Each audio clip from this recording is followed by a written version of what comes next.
Sabe aquela busca sem fim pelo hábito perfeito? Aquela única coisa que, se a gente fizesse direito, ia arrumar toda a bagunça da vida? Pois é, a gente vive numa corrida para encontrar o sistema de produtividade ideal. Mas e se essa busca pelo perfeito for justamente o que está nos fazendo mal? E aí, no meio disso tudo, surge essa pergunta na internet. Tão simples, mas tão poderosa.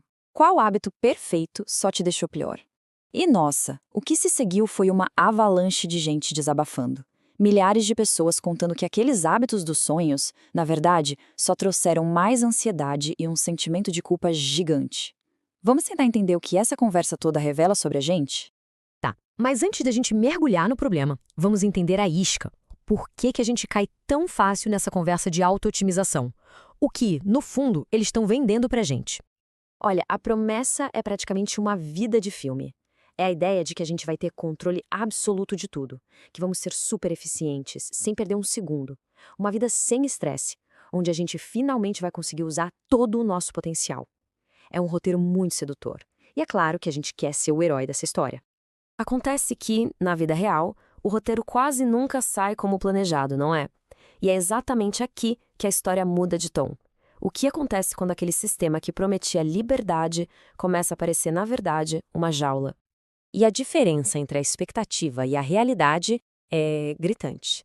A gente entra esperando ter mais controle, ser mais eficiente, mas o que acontece na prática, segundo o relato de tanta gente?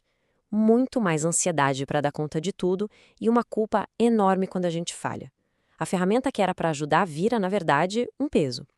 E aí é que o buraco fica mais embaixo. A gente começa com aquela vozinha interna, sabe? Aquele pensamento que diz: bom, se o método é perfeito, se ele funciona para todo mundo, então o problema só pode ser eu. E essa ideia é devastadora. A gente internaliza a falha e se sente completamente inadequado e sozinho. Só que no meio desse sentimento de isolamento todo, aconteceu uma coisa bem inesperada. A cura para esse ciclo de culpa não veio de um novo método, de um novo especialista. Veio de um lugar muito mais humano. O que rolou ali nos comentários foi uma coisa impressionante. Aquele espaço, que muitas vezes é caótico, virou um lugar de acolhimento. O nome para isso é validação coletiva. É aquele alívio que a gente sente quando conta um problema e ouve um monte de gente dizendo: nossa, eu também passo por isso. E o processo é simples, mas super poderoso. Começa com uma pessoa que tem a coragem de compartilhar, de dizer: olha, para mim isso não funcionou. Aí outra pessoa lê e pensa: caramba, eu também. E responde. De repente, aquele peso que parecia ser de uma pessoa só é dividido entre centenas, milhares. A culpa some e o que fica é a conexão. A gente percebe que o problema nunca foi só nosso. E toda essa experiência não é só um consolo, sabe? Ela nos leva a uma reflexão muito maior. Ela nos faz questionar o que a gente realmente entende por sucesso.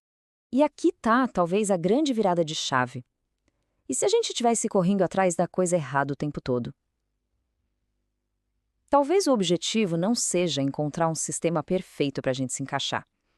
E sim, criar um sistema mais humano, que se encaixe na nossa vida, que é imperfeita.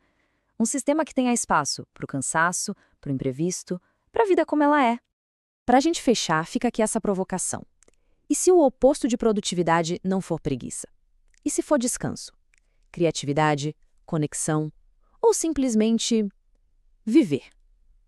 Talvez nessa maratona para otimizar cada segundo, a gente tenha se esquecido da parte mais importante: ser humano.